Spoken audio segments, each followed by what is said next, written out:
Entonces amenazan con que la primera bomba que hagan es para Israel. Todos los israelitas se enojan más y dicen que ellos van, bueno, Israel dice que Estados Unidos va a atacar a Irán, Estados Unidos dice que Israel va a atacar a Irán. Entonces todavía no se ponen de acuerdo quién ataca, pero seguro hay guerra. O sea, ustedes no se intranquilicen, seguramente lo va a haber. La otra cosa que ocurre aquí importante, y una de las razones por las cuales este mapa es tan complicado, es que hay un montón de islas. O sea, si los países son difíciles de aprenderse el nombre, de las islas está de veras dificilísimo. Bueno, hay unas islas que llaman las Islas Seychelles, que nadie sabe dónde están. Están aquí. Las agrandé, pero aún así no se ven. ¿Por qué son importantes las Islas Seychelles?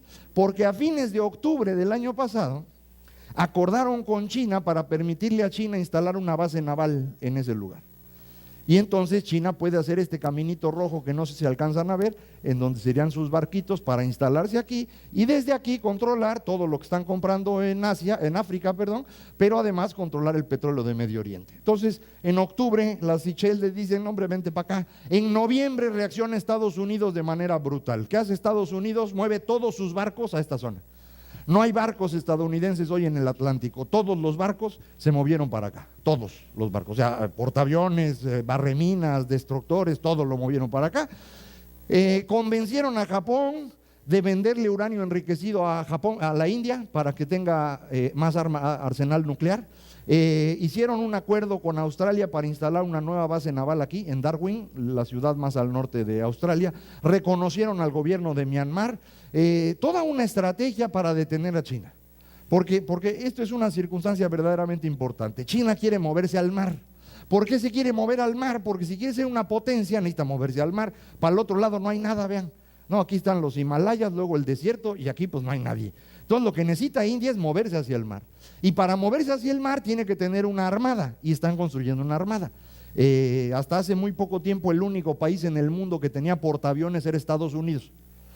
Francia e Inglaterra dicen que tienen portaaviones, hicieron unos, pero no tenían lana, entonces salieron chiquitos. Entonces cuando aterriza el avión se sigue y se hunde. Y entonces para que funcionara inventaron el avión que despega para arriba y aterriza así, el Mirage, se le mueven las turbinas. Bueno, nada más Estados Unidos tenía portaaviones. La Unión Soviética construyó dos alguna vez, uno no sé qué le pasó y el otro se lo vendieron a China. China decía que era para poner unos casinos enfrente a Shanghái, pero en realidad lo que hicieron fue desbaratar el portaaviones y volverlo a armar para aprender cómo se hace, y lo botaron en abril pasado y sí flotó. Y entonces China decidió moverse hacia el mar y está compitiendo primero por controlar lo que le llaman la primera línea de islas. La primera línea de islas va del sur de Corea al norte de Filipinas, este cachito de acá, y lo único importante que hay ahí es que ahí está Taiwán. O sea, la razón por la cual China nunca invadió Taiwán es porque Taiwán es una isla y hay mar en medio, y el mar, ese mar y todos los mares del mundo los controla Estados Unidos. No hay nadie que controle mares más que Estados Unidos hoy. Y por eso China quiere entrar al mar y por eso Estados Unidos no quiere que entre, porque entonces se pone en riesgo la hegemonía estadounidense. Y eso es clave. Entonces China estaría tratando de invadir Taiwán en algún momento cercano quiere decir los próximos 10 años, para después moverse a la segunda línea de islas que arranca del sur de Japón, incluye todas las Filipinas, pero sobre todo esta zona de aquí es el estrecho de Malaca. El estrecho de Malaca es muy importante porque por este estrecho, así como lo ven, pasa el 50% del comercio mundial, por ese pedacito. Por eso Singapur es un país rico. Singapur es la ciudad que está exactamente en el estrecho de Malaca. Entonces lo único que tiene que hacer es cobrar $1 por tonelada de lo que pase, y con eso alcanza para ser multimillonario. O sea, todo el mundo dice que Singapur tiene una gran estrategia. No, hombre, pues está en un buen lugar y lo aprovecha, y qué bueno que lo haga. Pero el control de esta zona es determinante para lo que va a pasar en el futuro, y esa es la gran competencia entre China y Estados Unidos, y no va a ser cosa menor. Por eso India tiene que decidir a dónde va. Y la India no quiere que China crezca, pero tampoco quiere seguir siendo subordinada a Estados Unidos. No, eso no existe. Entonces va a tener que decidir en algún momento, y en cualquier caso todo va a ocurrir aquí. Lo único que puede ser que no ocurra acá también es resultado de China, y es la tragedia de Sudamérica. Ustedes acaban de oír la semana pasada que la señora presidenta de Argentina decidió expropiar los yacimientos petrolíferos fiscales, la empresa petrolera de Argentina, que se la habían vendido a Repsol, la empresa española. ¿Por qué expropió la señora a la empresa petrolera? La razón fundamental es porque están quebrados. Argentina no tiene dinero, no tiene dólares para pagar absolutamente nada. Están prohibidos en Alemania comprar estas cosas, iPhones, iPads o cualquier cosa que empiece con i, porque no tienen dólares para pagarlos. El argumento es que son hechos en el extranjero y eso daña a la industria nacional. Rollos que ustedes conocen, que aquí se han hecho muchas veces. Brasil tiene el mismo problema. Brasil está en un problema económico atroz y esa es la razón por la cual cerraron la importación de autos desde México. No sé si escucharon a inicios de este año el conflicto entre México y Brasil. La razón es que durante el año pasado México duplicó las exportaciones de autos a Brasil. ¿Por qué? Porque aquí se hacen mejor. Tan tan. Y entonces Brasil tiene un problema. Todo el mundo ha oído hablar de Brasil como una maravilla. Pues es una maravilla, tiene sus cosas, pero no es todavía una economía tan sólida y le dejó de vender a China porque China está en problemas ahorita y está cayendo entre enero y febrero al 15% su economía. La contracción económica en Brasil es 15%, es más grande que en la crisis de 2009. Entonces, nomás para que miran. Entonces, puede ser que algo ocurra aquí en Sudamérica, pero fuera de eso todo va a ocurrir en el mapa que acaban de ver. Decía yo, el cambio tecnológico mundial lo que ha significado es una caída de la productividad. Se hunde en los años 70, 80 y empieza a crecer apenas a inicios de este siglo. Se amplía la brecha de ingresos entre ricos y pobres, fundamentalmente asociado a las nuevas habilidades, pero también se desplaza la productividad. La producción de ciertas cosas que se hacían en los países desarrollados se mueve a las que hoy se llaman economías emergentes. De ahí el crecimiento de China, India, Brasil, Rusia y México. Crecemos porque aquellos dejaron de producir y nos mandaron esa producción. Esta transformación es muy significativa. Para que lo puedan ver más fácil, estos son las economías más grandes del mundo por época, desde 1870 hasta la Primera Guerra Mundial, entre las dos guerras, en la posguerra y luego al final del siglo XX. Vean cómo Estados Unidos es la economía más grande todo el tiempo, desde 1870, de hecho desde 1850 ya es la economía más grande del mundo Estados Unidos, pero vean China. China era la segunda economía del mundo antes de la Primera Guerra Mundial. Luego llega Mao y la hace chiquititita y ahí va de regreso, ¿no? Pero ahora dicen es que China va a ser una potencia. Ojo, ya era la segunda economía del mundo y no era potencia. No solo no era potencia, era una colonia de los británicos. ¿Se acuerdan? Entonces eso de que los chinos van a ser una potencia nomás porque tienen lana es un error. Acuérdense el tamaño de China. Son 1.300 millones de chinos. El número que sea dividido entre 1.300 millones da cero. Entonces el ingreso por habitante de los chinos, ya lo vieron ustedes, es muy pequeño. Para que lo sepan, es la mitad del que ustedes tienen en promedio en México. No ustedes. La mitad del ingreso promedio de México, no el de ustedes. Ustedes están en el decil 10. La mitad del ingreso promedio de México. Entonces con eso no da para potencia, no da para potencia. Ahí la llevan, les va a ir bien, pero no, potencia no da, para que lo vean más de cerca.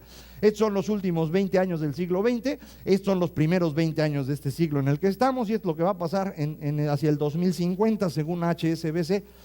China va a ser la economía más grande del mundo, luego Estados Unidos, India, Japón, Alemania, Reino Unido, Brasil, México, Francia. México va a ser más grande que Francia para el 2050 según HSBC. Y siempre que pongo esta cosa, todo el mundo se queda con cara. Si les hubiera yo dicho Perú va a ser más grande que México, todo el mundo hubiera dicho sí. Les digo México va a ser más grande que Francia, no. ¿Por qué no? Pues porque no lo pueden creer. ¿Por qué no lo pueden creer? Pues porque así son. A pesar de ustedes, México va a ser la octava economía del mundo. A pesar de los esfuerzos que hemos hecho por destruir este país, en 200 años no solo no lo hemos logrado, sino que va a ser la octava economía del mundo, porque es un país muy grande. De veras, uno no se da cuenta del tamaño de este país comparado con el resto del mundo. Hay muy pocos países en el mundo que puedan competir con México en tamaño de población, en tamaño de territorio, en recursos, en capacidad de producción. Muy pocos países pueden competir, pero nosotros nos encanta sufrir. Entonces a la primera oportunidad sacamos el látigo. ¿Por qué vamos a ser un país exitoso? Vean, estos son los principales socios de Estados Unidos. Estados Unidos es la mayor economía del mundo, como sabemos. Ellos son responsables del 40% del consumo mundial. Los principales socios de Estados Unidos, medido en porcentaje de sus importaciones, eran Canadá y Japón en los años 90 y se van achicando conforme pasa el tiempo. ¿Quiénes crecen? México y China. Y ahí vamos creciendo. Ese es el Tratado de Libre Comercio. México duplicó su participación en el mercado de Estados Unidos en menos de 10 años, gracias al Tratado de Libre Comercio. Y en 2001 ocurren un par de fenómenos que nos dañan. Fenómeno 1, una recesión en Estados Unidos. Las recesiones en Estados Unidos no necesariamente son malas, de hecho pueden ser muy útiles, porque es el momento en el cual los empresarios deciden cuestiones de largo plazo. Si de cualquier manera no vas a vender, bueno, pues es el momento de tomar decisiones de mediano y largo plazo, como mover la producción. Entonces, en 2001, los empresarios de Estados Unidos tienen recesión, deciden mover producción. México está relativamente caro en ese momento, pero además China acaba de entrar a la OMC, justo en 2001. La combinación de esos fenómenos hace que China crezca aceleradamente y eso implica que México se atore. Es la recesión de 2001. En la recesión de 2009 es al revés. Hoy China es cara y además tiene problemas financieros y México está en muy buenas condiciones. Entonces, ¿qué hacen los estadounidenses? Mueven producción de fuera de China y la traen a México o se la llevan a Estados Unidos, a diferencia de lo que hicieron en 2001. Entonces, la razón por la cual los últimos 10 años México no puede seguir creciendo al ritmo que traía es esa. De pronto nos bloquean la entrada a Estados Unidos, no porque lo hicieran con esa intención, sino que los chinos entran muy rápidamente y no podemos competir con ellos, dado el costo que traían estos productos de ese lugar. Pero vean el tamaño de México, o sea, México es ahorita el tercer socio comercial de Estados Unidos, que es el país más grande del mundo. Es dificilísimo no tener éxito si está uno así. Lo extraño es que nosotros lo hemos logrado. O sea, podemos ser el tercer socio y no tener éxito y sufrir y decir, bote, este país no sirve para nada. No manches, güey. O sea, ¿quieres un país que no sirve para nada? Voltea al sur. Ahí hay un montón. Cada vez que sientan mal por ser mexicanos, piensen, pudieron ser argentinos.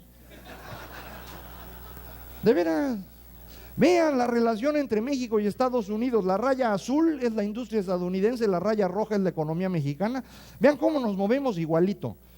Y cada vez que pongo esta gráfica alguien dice, sí, es que dependemos de Estados Unidos. No, eso no es dependencia. Eso lo que muestra es que somos lo mismo, que es una cosa distinta.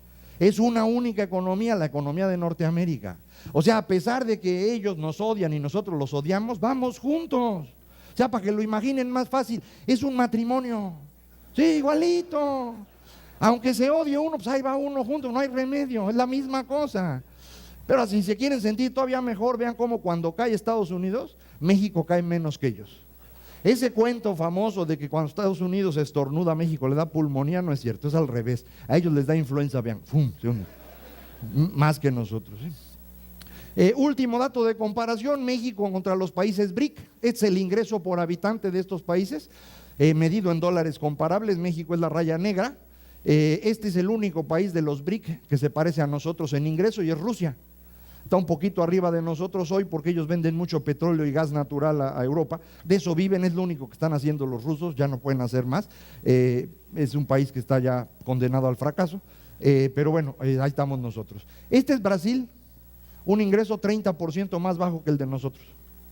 O sea, ahí como lo ven, que es la potencia y éxito, es un país que tiene un ingreso promedio 30% más bajo que el de los mexicanos. Y si aquí se quejan porque esto no alcanza y la gente no come y tenemos un montón de pobres, pero pues Brasil está peor. No solo está peor, va a estar peor todavía porque tienen un problema financiero muy serio. Es muy probable que tengan que devaluar y con la devaluación se va a convertir en un ingreso de la mitad del nuestro, que es más o menos el que tiene China, la mitad de ingreso del que tenemos los mexicanos. Y la India tiene una cuarta parte de México de ingreso. Entonces por eso cuando me dicen a mí que en México hay pobreza, les digo, no tienen ni idea de lo que están hablando, me cae. ¿Quieren pobreza? Vayan a la India. Eso es pobreza. Que acá la raza no le alcanza para comer muy bien. No, muy bien no, pero sí comen. Todos comen. Se llama pobreza alimentaria la medición que hace el INEGI porque es una definición de qué debería comer una persona. Una canasta de qué es lo que debería comer que incluye 100 gramos de carne diaria. Que eso no lo comen muchísimas personas ni en México ni en ninguna parte. En la India la carne no la conocen. Si comen algo será un familiar suyo que se distrae. Déjenme hablar de unos mercados que son muy importantes en este proceso porque además han estado diciendo que se va a acabar el mundo y que va a haber problemas y en particular con estos. Entonces, energía, alimentos y la transformación productiva mundial. Empiezo por energía. Este es el precio internacional del petróleo y este es el precio internacional del gas natural. Se mueven juntitos hasta 2008. Vean lo que ocurre de 2008 para acá. Este es el precio del gas natural. Se hunde. ¿Por qué se hunde el precio del gas natural? Por la tecnología. Resulta que un señor tejano estaba convencido que él podía sacar gas de una piedra que se llama lutita. La lutita es una piedra porosa que está allá abajo, 8 kilómetros abajo de la tierra, y está llena de gas.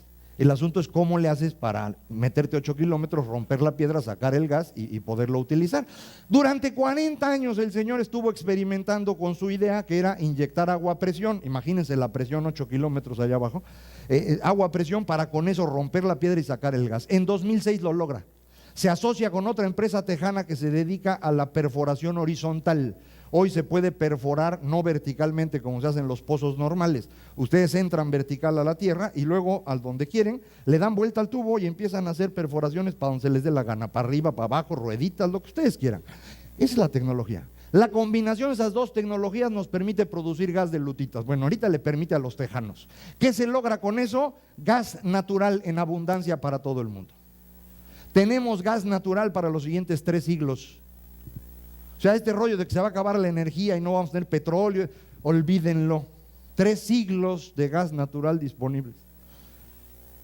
No hay ya ningún problema con la energía, para que lo puedan ver todavía mejor. Este es el mercado mundial de la energía, son los energéticos que utilizamos en el mundo. Este es 2010. Petróleo, gas, carbón, energía nuclear, hidroeléctrica, y estos de aquí son estas tecnologías alternativas que a todo mundo le encantan, ¿no? Los paneles solares y los ventiladores. Bueno, eso es lo que significan. ¿Cuánto significan? Nada. Nada. ¿Qué va a pasar en el futuro? Nada. O sea, si alguien se quiere dedicar a eso como negocio, puede ser un buen negocio porque va a crecer muchísimo. ¿Por qué va a crecer muchísimo? Porque hoy no es nada.